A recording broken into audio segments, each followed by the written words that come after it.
We recently hopped on the boat and headed out to a shipwreck that was 15 miles off the coast of Pensacola, Florida. When we arrived, I immediately started cutting up bait and throwing it over to try to get the fish to come up off the bottom so I could drop my GoPro down and get some good footage. Look at all the snapper that immediately came up when we arrived at this shipwreck.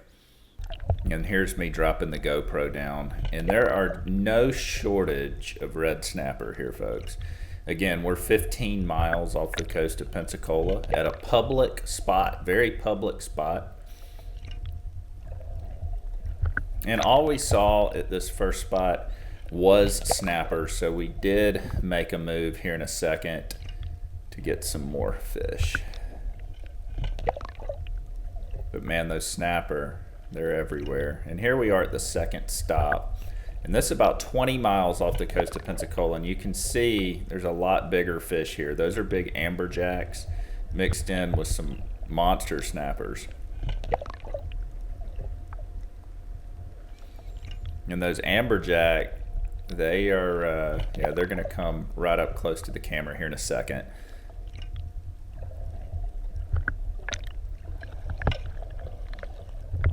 And this is right under the boat, folks. I mean, probably 15 feet under the boat, something like that.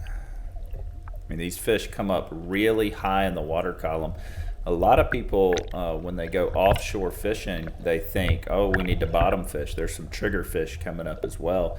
And most people miss a majority of the good fishing because it's done up in the water column, as you see how easy it is to get these fish to come off the bottom. That snapper there thought my GoPro was a piece of bait. Look at the trigger fish.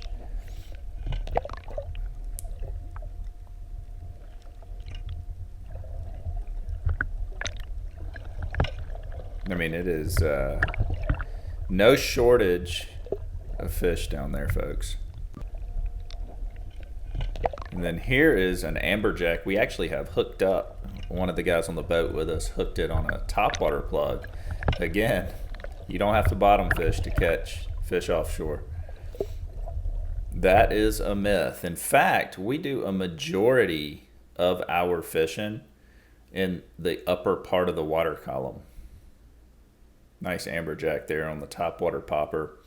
And I dropped the GoPro back down again, and as you can see, we've got a little live bait out right there, and that was an amberjack coming up to it.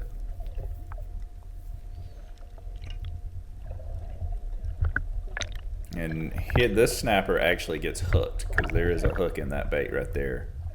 Right on, again, you know, if you're fishing, try to get these fish to come up, because look how we caught that fish 5 feet underneath the water.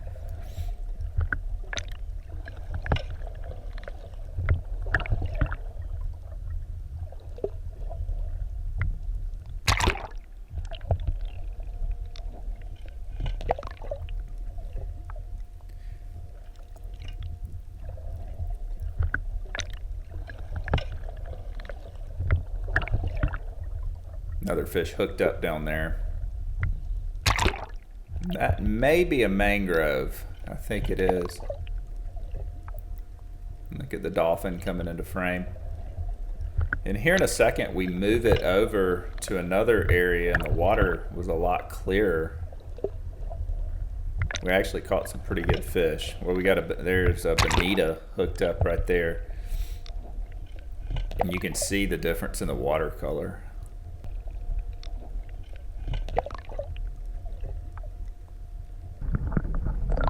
There's a king hooked up with a big king in the background. Look at that king in the background over there. He's not hooked up. He's just free swimming under the boat, which I thought was cool. And then check out this beast of a shark that we accidentally hooked.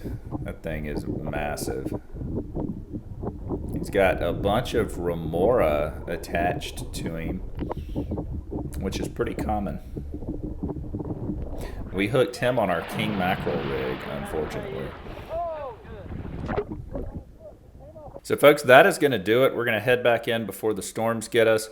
But if you like that video, shoot me a big thumbs up and follow for more. We'll bring you underwater footage every week.